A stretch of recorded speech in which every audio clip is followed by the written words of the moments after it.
ने आज जामवंत के साथ युद्ध किया है, तो जामवंत ने प्रार्थना किया है, प्रभु अंत समय आपने मुझे दर्शन दे दिया है, मेरी पुत्री क्या करेगी, आप अपने चरणों की दासी बना लो।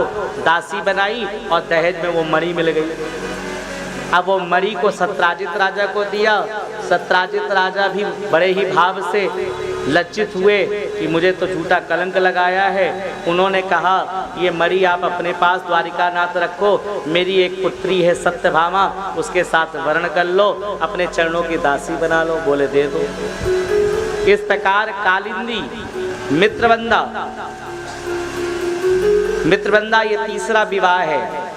ये मित्रवंदा है उज्जैनी के राजा विंद अनुविंद की बहन, जो भगवान कृष्ण को पति स्वरूप मानती थी, जिसने कृष्ण के अलावा दूसरे को पति बनाने से मना कर दिया था।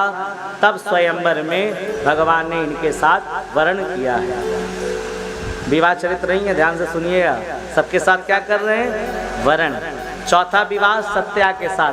छत्तीसगढ़ के राजा नगरजीत की ये पुत्री है सत्या, जिस राजा ने एक संकल्प किया था, जो भी हमारे 7 बैलों को एक साथ नथ लेगा, उसी से हम अपनी पुत्री का वर्ण करेंगे। तब भगवान द्वारिकानाथ ने अपने रूप को 7 रूप में परिवर्तित किया, 7 बैल को एक साथ नथ लिया और उस सत्या के साथ वर्ण किया है। भद्रा कैके देश के दुष्ट केतु की पुत्री है और बुआ श्रुतकीर्ति की ये पुत्री थी। भद्रा के साथ भी भगवान ने को स्वयं इस बुआ ने दे दिया था, ले जाओ वर्ण कर लो। उसके बाद लक्ष्मणा के साथ विवाह किया है। ये 8 विवाहों का चरित्र है। लेकिन किसी ने सुखदेव से प्रश्न कर दिया, गुरुदेव एक बात बताओ, मैंने सुना है 16,100 और हुए हैं। 8 ने तो बता दिया, लेकिन ये इनका दृष्टांत एक एक बताइए। तब सुखदेव जी मुस्कुराते हैं, बोले इनका दृष्टांत केवल इतना है, ये मथुरा में जहाँ पर स्वयं एक भौमासुर नाम का राक्षस था, जिसने एक संकल्प किया था कि जब हमारे कारागार में 20,000 दासियां बंद हो जाएंगी तब हम विवाह करेंगे। उस राजा के कारागार में मात्र 16,100 ही दासियां बंद थीं, और जब भगवान द्वारिकानाथ ने उन्हें स्वतंत्र कराया था, तब जाकर सारी दासियां भगवान के सन्मुख खड़ी हो गई हैं कि मैं कहाँ जाऊं, बताइए मुझे। तो द्वारिकानाथ कहते हैं अपने अपने घर जाओ, माता पिता के पास। आज का युग है ना, लड़के कहते हैं मैं करूं तो कैरेक्टर ढीला, और प्रभु जो ने उनका ये उत्तर दे रहा हूं मैं कि प्रभु ने कभी रासलीला नहीं किया है। चंद्रमा की 16,000 वेद की ऋचाएं ही गोपियां बनी हैं, और भगवान ने किसी के साथ विवाह नहीं केवल रुक्मिणी के साथ किया था। लेकिन जब जब देखा है भक्त पर कष्ट है, तो किसी न रूप में आकर के प्रभु नहीं चाहते थे कि मेरे पुत्र पुत्री पर भक्तों पर कष्ट आए। और इसका भगवान ने 16,100 को क्यों वर्ण किया, इसका एक कारण आप ही अभी बता दोगे।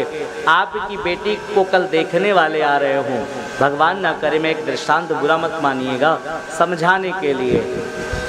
और कल देखने वाले आ रहे हो, आपकी बेटी आज ही रात को 2 घंटे घर से गायब रहे। कल कोई भी लड़के वालों को सूचना दे दे कि जिसके साथ विवाह करने जा रहे हो वो कल घर पे नहीं रही, कौन लड़का वाला विवाह करेगा, बताइए, करेंगे? तो यही दृष्टांत है, क्योंकि मति जीव की आज का कलयुग ऐसा है, पुत्री पिता के साथ चले तो दृष्टि गलत होती है, बहन भाई के साथ चले तो लोग गलत निगाह से देखते हैं जब तक वो कुंवारी है। अगर वही कन्या पे चुटकी भर सिंदूर लगा दो, फिर वो कहीं भी बैठे, लेकिन उसे दृष्टि परिवर्तित कर देते हैं, क्योंकि वो किसी की हो चुकी है। केवल कितना सम्मान है, चुटकी भर सिंदूर। तब 16,100 दासियों ने भगवान कृष्ण से कहा था, द्वारिकानाथ, जिस कन्या का एक दिन का घर से गायब हो जाना कोई वर्ण नहीं करता, मैं तो इतने वर्षों से इस जेल में हूँ, मुझसे कौन विवाह करेगा? मार्ग केवल क्या दिख रहा है, ये सामने यमुना है, हम इसमें अपने प्राणों को छोड़ देते हैं और आत्मदाह कर लेते हैं। कन्हैया कहते हैं, इस सृष्टि में अगर तुम्हें दासिया जीवित रहना है, जाओ अपने मांग पर मेरे नाम का सिंदूर भर लो और मेरी चरणों की भक्ति आप करो, लेकिन अपने प्राणों को मत त्यागना। और द्वारिका नाथ के इस प्रकार 16,108 विवाह हुए हैं। जय जय श्री राधे, जय जय श्री राधे। ये भाव है, ठीक है, समझ लिए पूरा विवाह। चलिए, इस उपरांत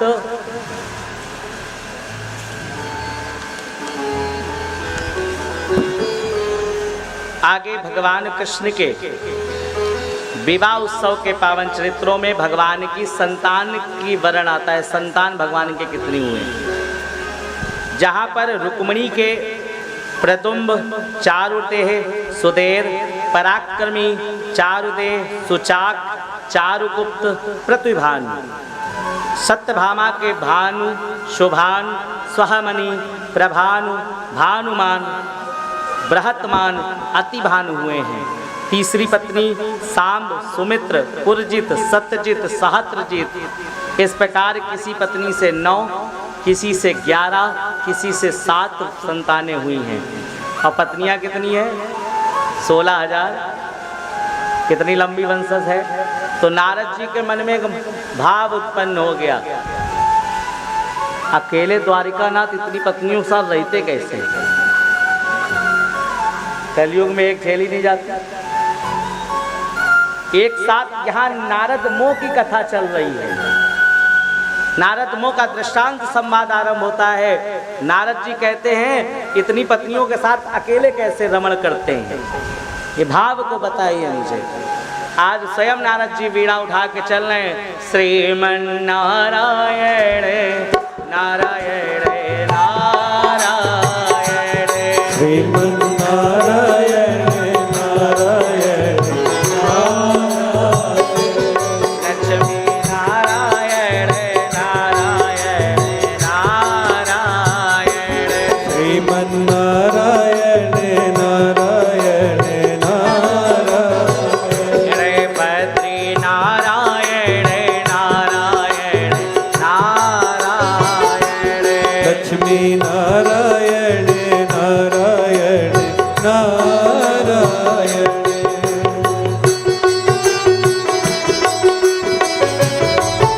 द्वारिकाधीश भगवान के जय हो।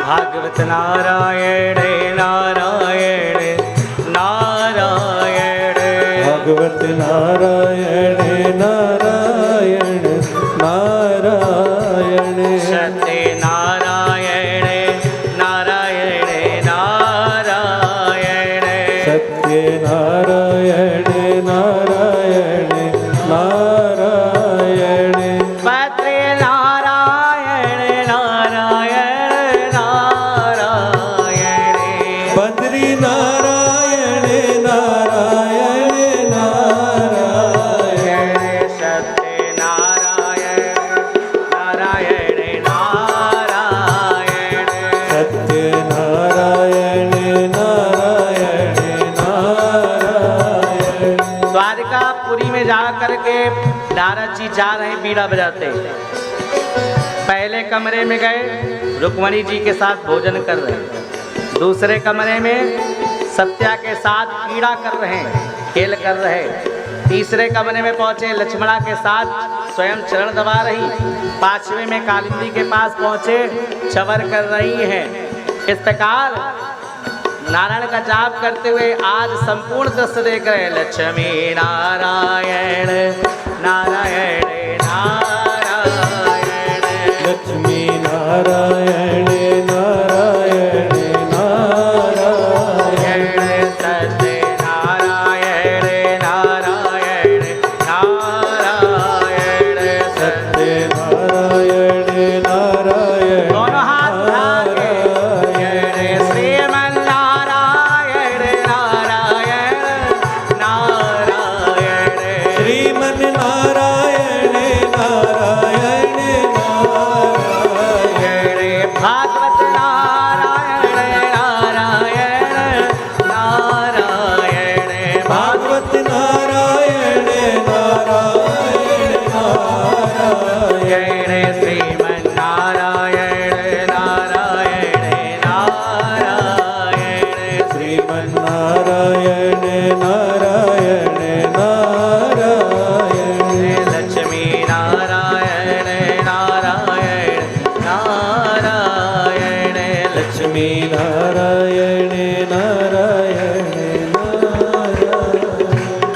बोले मोहिनी बिहारी सरकार के पुण्य बिहारी श्री हरिदास।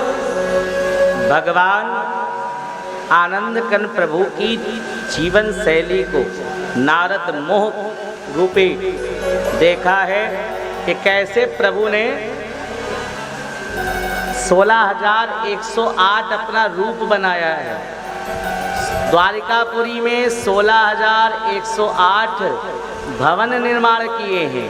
किसी पत्नी को ज्यादा अभिमान ना हो जाए। नारद जी कहते वाह रे वाह प्रभु तुम्हारी लीला क्या बात है।